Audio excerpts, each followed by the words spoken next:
देखो, कोई भी प्रकार की अभिक्रिया क्या है, हम जब रासायनिक अभिक्रिया की हमने बात की तो हम घबरा जाते हैं कि हम क्या पढ़ रहे हैं, ठीक है। पर पूरे हमारी हर रोज की लाइफ में जो भी काम हम कर रहे हैं उसके अंदर कोई ना कोई अभिक्रिया मौजूद है, चाहे वो भौतिक अभिक्रिया है चाहे वो रासायनिक अभिक्रिया है, ठीक है। अब कैसे है, मान लो सांस ले, ठीक है, तो क्या सिर्फ उसके अंदर ऑक्सीजन अंदर गई और कार्बन डाइऑक्साइड ऐसे ही बाहर आ गया? नहीं, पूरी की पूरी अभिक्रिया हुई, शरीर ने ऑक्सीजन का इस्तेमाल किया, कार्बन डाइऑक्साइड को कोशिकाओं ने बाहर निकाला और फिर हमारे फेफड़ों में उसको बाहर निकाल दिया।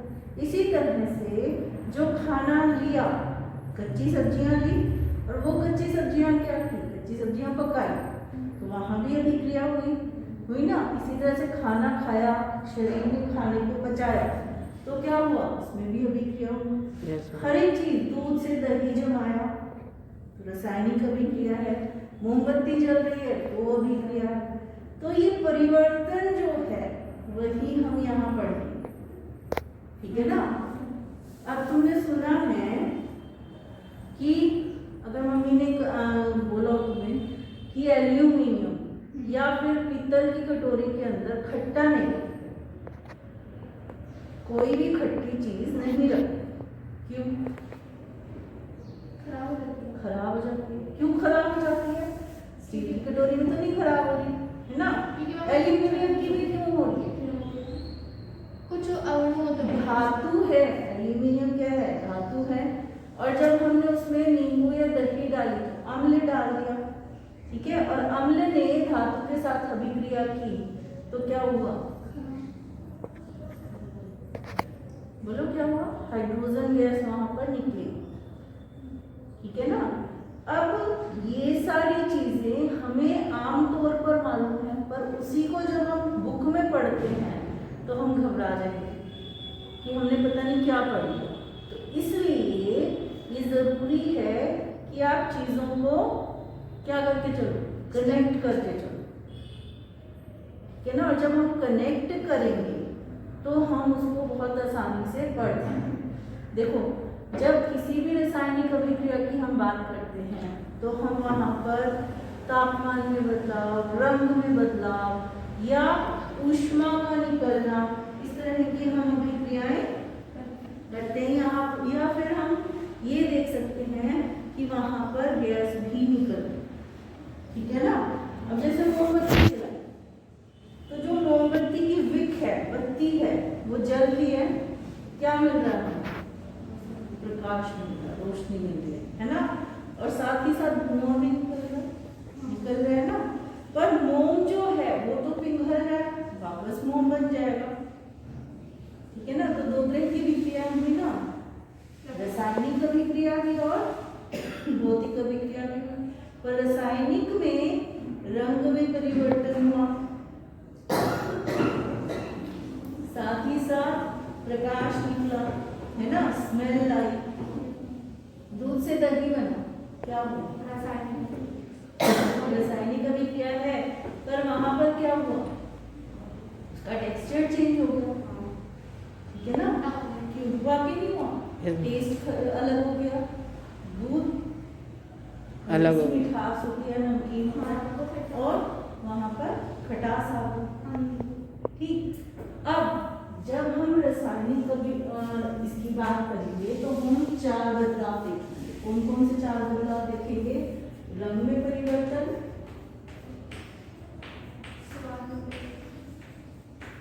स्वाद की बात में हम नहीं करेंगे हम, ठीक है।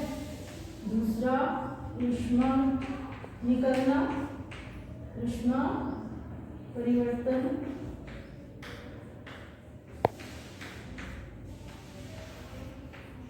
तापमान में बदलाव,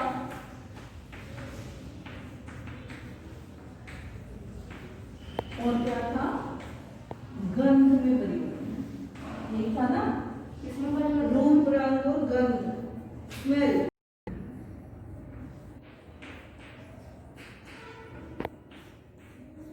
देखो, सबसे पहले रंग में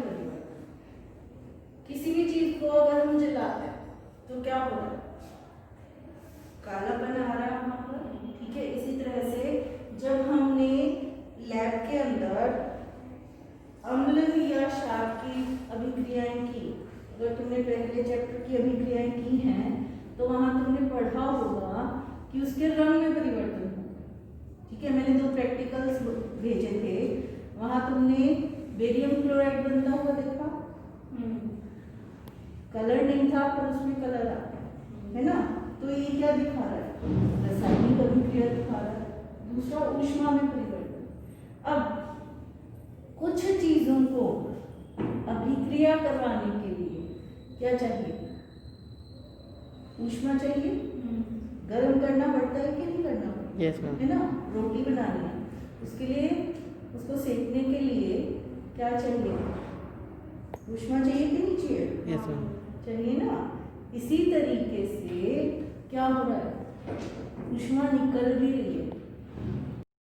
इसी तरह से बहुत सारी अभिक्रियाएं ऐसी हैं जहां पर आपस में अभिक्रिया हुई। हमने अम्ल और क्षार की जब आपस में अभिक्रिया करवाई तो वो गर्म हो जाएगा। क्यों? क्योंकि दोनों की अभिक्रिया में ऊष्मा का निकास हो रहा है, ऊष्मा निकल रही है, ऊष्माक्षेपी है।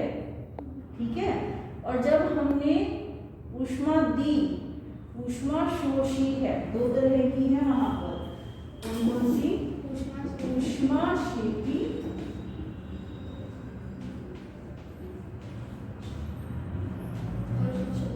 और ऊष्मा शोषी, शोषी, शोषी, शोषण करना।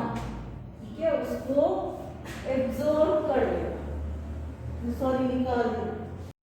ऊष्माक्षेपी यानी कि निकल रही है, और ऊष्माशोषी यानी कि वो एब्जॉर्ब कर रही है। इतनी बात समझ आई? ठीक है, 2 तरह की अभिक्रिया है। अब तापमान में बदलाव, जैसे मैंने बताया अम्ल और क्षार की जब हम अभिक्रिया करवाएंगे तो वहां पर क्या होगा, गर्माहट निकलेगी, यानी कि तापमान में बदलाव। बदलाव भी, और जब ऊष्मा निकली तो तापमान में बदलाव तो अपने आप ही आना था ना। इसी तरह से गैस का निकलना, सफेदी होती है घर में, होती है ना। यस मैम, तो चूने को क्या करते हैं, बुझाते हैं कि नहीं बुझाते? चूने को पानी में घोल के रखते हैं। यस मैम, कभी इसको साइड से टच किया है? नो मैम, नहीं, क्योंकि सफेदी करने वाला पर्सन आपको बोल कर जाता है कि इसको छूना है। क्यों? इतना ज्यादा गर्म होता है आपका हाथ जल जाएगा। ठीक है ना। और उस अभिक्रिया में ऊष्मा निकल रही है, 2 या 3 दिन गर्म करके रखा जाता है, सॉरी पानी में डाल के रखा जाता है, ताकि उसकी जितनी भी ऊष्मा है वो क्या हो, निकल जाए। समझ आएगा? मतलब ऊष्माक्षेपी। ठीक, ये बात समझ आ गई। तीसरा गैस का निकास, वहां पर कार्बन डाइऑक्साइड निकलेगी। इसी तरह से जब कोई भी धातु की बनी हुई चीज अम्ल या क्षार के साथ अभिक्रिया करेगी, जब अम्ल के साथ अभिक्रिया करेगी तो हाइड्रोजन गैस का निकास होगा। हाइड्रोजन गैस कैसे, देखो, और हम उसका पता भी कैसे लगाएंगे वो भी हम पढ़ेंगे। प्रैक्टिकल किया होगा जहाँ पर मैग्नीशियम रिबन जलाते हैं, 7th क्लास में हम करवाते हैं। ठीक है, और उसमें बहुत तेज रोशनी निकलती है। जैसे एक पटाखे चलाते हो तो पेंसिल चलाते हो ना, तो उस पेंसिल की जो रोशनी है वैसी ही रोशनी मैग्नीशियम रिबन को जलाने पड़ेगी, बहुत है ना। अब देखो वहां पर हमने क्या किया, वहां हमने मैग्नीशियम को जलने में काफी टाइम लगती है,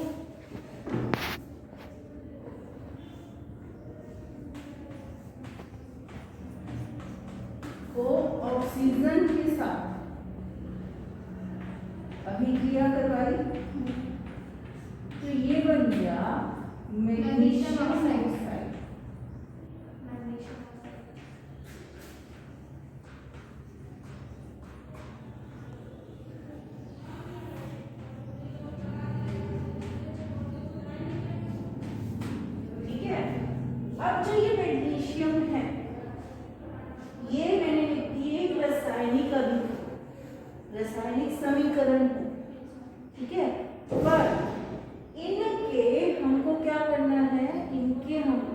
प्रतीक चिन्ह आने चाहिए। Yes ma'am. 9th क्लास में हमारा 3rd और 4th चैप्टर था। अगर आपने वो अच्छे से किया हुआ है, अगर आपने वो अच्छे से किया हुआ है, आप ये सारी चीजें बहुत अच्छे से कर पाओ, बेस है वो, ठीक है। अब देखो मैग्नीशियम को लिखा जाता है Mg, MgO ऑक्सीजन O2 क्या बन जाएगा, रासायनिक अभिक्रिया तो MgO2। MgO बन मैग्नीशियम ऑक्साइड, ठीक है। मैम 2 भी तो लगेगा। नहीं, यहाँ पर 2 लिखा और यहाँ मैम जैसे कि आगे 2 लगाओगे तो मैम जरूर मतलब जैसे कि हम इनको ज्वाइन करेंगे तो फिर भी 2 लगाने पड़ेगा मैम। नहीं। देखो मेरे पास एक Mg है, ये क्या चाह रहा है, Mg2 पॉजिटिव होता है, इसको 2 इलेक्ट्रॉन देने हैं, और ऑक्सीजन के पास क्या है, वो हमेशा क्या होता है 2 नेगेटिव होता है, इसको 2 इलेक्ट्रॉन ले लेंगे, ठीक है ना। तो ये 2 इलेक्ट्रॉन इसको दे देगा, तो ये क्या बनेगा, ये बनेगा MgO। MgO2 नहीं, ठीक है। जब मैं यहाँ पर 2 लिखूंगी ना, अगर मैंने मान लो मैंने लिखा BaCl2 barium calcium oxygen. Barium chloride, Cl माने क्लोरीन, हाँ ठीक है। तो यहाँ इसका मतलब है कि बेरियम के साथ 2 क्लोरीन लगी हुई है, ठीक। पर जब मैंने लिखा 2BaCl या 2MgO, इसका मतलब है 2 MgO है मेरे पास, एक ये और एक ये। मैम मतलब कि अगर उसके आगे लगेगा तो सबके साथ लगेगा। हाँ। बस अगर आगे लगा हुआ है तो कि सबके साथ लगेगा। 2 लग गया आगे, तो उसका मतलब है कि हमारे पास उसके 2 परमाणु, 2 कण हैं, 2 अणु हैं, ठीक है ना, मॉलिक्यूल हैं 2। पर अगर यहाँ पर लगा हुआ, इसका मतलब है कि जब अणु बना तो वहां पर 2 क्लोरीन का इस्तेमाल हुआ और एक बेरियम का इस्तेमाल। प्रीति बात क्लियर हुई बेटा, या नहीं दोबारा समझाऊं। की चीजें हैं, जब मैंने इसको लिखा MgO, ठीक है, और मैंने लिखा BaCl2 barium chloride, magnesium oxide और बेरियम क्लोराइड। पहली बार हमें अभिक्रिया करते हुए उनके प्रतीक चिन्ह अगर मालूम नहीं है तो हम अभिक्रिया सही से नहीं लिख पाते, ठीक है। दूसरा, जब हमारे पास इस तरह के परमाणु हैं, मॉलिक्यूल्स हैं, हमें ये चीज ध्यान रखनी है कि हम क्या करें। जब मेरे पास मान लो MgO है, इसका मतलब ये है कि एक मैग्नीशियम के साथ एक ऑक्सीजन जुड़ा हुआ है, ठीक है ना। अब यहाँ हम इतना ध्यान रखें, और इस बेरियम के साथ 2 क्लोरीन जुड़े हुए, ठीक। पर जब मैंने लिख दिया 2MgO, तो इसका मतलब ये थोड़ी होगा कि Mg के साथ Mg जुड़ गया और इसके साथ हो और इसके साथ हो, नहीं, इसका मतलब ये नहीं है, ठीक है। इसका मतलब क्या है कि मेरे पास 2 MgO हैं, 2 मैग्नीशियम ऑक्साइड के अणु हैं मेरे पास, इसका मतलब ये हो। फर्क समझ आया कि यहाँ पर जब कोई भी नंबर है यानी कि वो परमाणु है, एटम है, और जब यहाँ आगे नंबर लगा हुआ है यानी कि वो पूरा ही जो अणु है उसका नंबर क्या है, 2। इतनी बात समझ आ गई। यस। किसी भी रासायनिक समीकरण को लिखना मैंने आपको समझा दिया कैसे लिखें। मैंने लिया मैग्नीशियम ऑक्साइड, मैग्नीशियम सिंपल लिखा मैं Mg, दूसरा ऑक्सीजन लिया, वहां लिखा ऑक्सीजन, और क्या बन गया मैग्नीशियम ऑक्साइड, ठीक है ना। अब मैंने यहाँ पर क्या किया था, Mg plus O2 to give MgO, ये मैंने किया ना। अब शुरू में तुमने क्या बोला कि यहाँ पर O2 आए, मैंने कहा नहीं आएगा। क्यों? क्योंकि यहाँ पर दो अणु बने MgO और यहाँ पर 2 Mg के परमाणु का इस्तेमाल हुआ।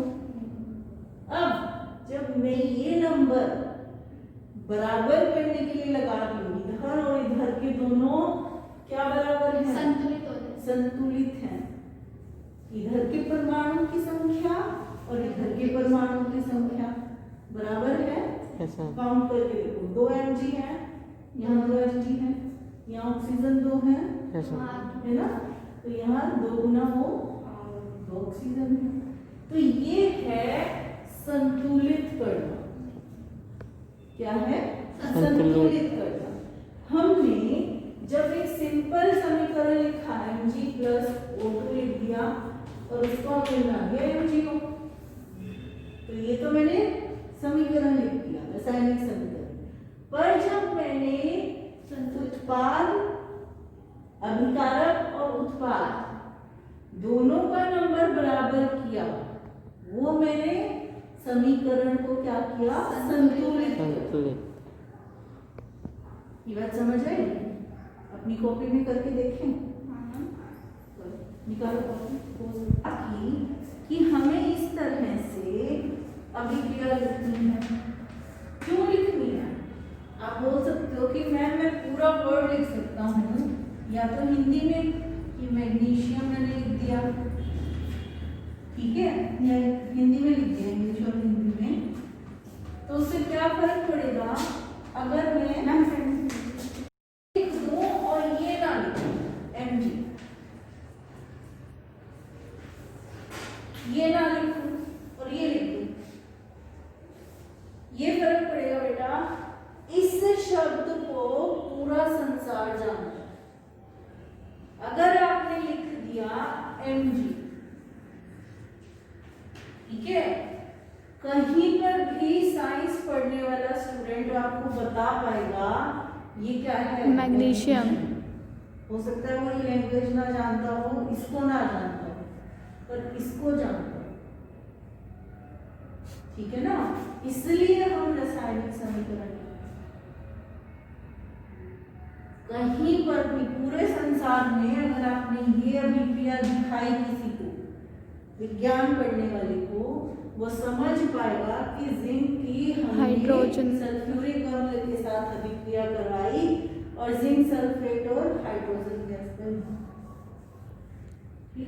अब यहाँ पर जब मैं ये साइन लगा देती हूँ गैस के साथ, इसका मतलब है गैस निकल रही है।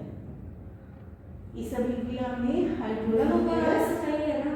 हाँ बिल्कुल सही, संतुलित अभिक्रिया है ये, ठीक है। अब यहाँ पर मैंने ये साइन अगर लगा दिया, इसका मतलब गैस रिलीज हो गई, इस अभिक्रिया में हाइड्रोजन गैस निकल गई, ठीक है। अब इस अभिक्रिया में देखो ये समीकरण क्या था? ऑलरेडी संतुलित था, इसमें कुछ भी करने की जरूरत नहीं थी। यहाँ देखो क्या किया, एक Fe है और वहाँ 3 है और यहाँ कितने हैं? 3 3 है। तो यहाँ हम क्या लिख सकते हैं? 3 यहाँ हाइड्रोजन कितनी है? 2 2 और यहाँ हाइड्रोजन कितनी है? 2 बराबर हो गए। पर यहाँ ऑक्सीजन 1 है, वहाँ 4 है, 4 तो अब अगर इसको मैं संतुलित ऑक्सीजन के आगे यहाँ पर 4 लगा दूं, तो ये संतुलित हो गया। तो क्या ये संतुलित हुआ? Yes ma'am. नहीं हुआ। क्यों? क्योंकि अभी यहाँ हाइड्रोजन 8 हो गई, वहाँ 2 रह गई। ऑक्सीजन के साथ तो क्या करेंगे? ऑक्सीजन तो बैलेंस हो गई, आयरन भी बैलेंस हो गया, ठीक है। और हाइड्रोजन बैलेंस करते हैं। हाइड्रोजन यहाँ कितनी है? 8। तो अगर मैं यहाँ 4 लगा दूँ बैलेंस हो गया। अब ये सही आ गई अभिक्रिया पूरी, ये संतुलित अभिक्रिया। समझ आया बेटा? 3 iron 8 hydrogen 8 hydrogen 4 oxygen 4। Ma'am ऊपर वाला आपने बोला कि जिंक संतुलित है, वहाँ पे तो 4 है कैसे? क्योंकि नहीं, एक जिंक है, Zn एक है, Zn एक है, सल्फर एक है, सल्फर एक है। SO4 अगर माने पूरा तो एक SO4 है, एक SO4, 2 हाइड्रोजन है, 2 हाइड्रोजन। ठीक है। समझ आ गई ये बात? रासायनिक अभिक्रिया को कैसे संतुलित करना है ये समझ आ गई? Yes ma'am. अब देखो, कुछ अभिक्रियाएं हैं जो आपकी बुक में दी हुई हैं। अगर आप पूरे 3 चैप्टर देखो, टोटल 72 अभिक्रियाएं होती हैं, ठीक है?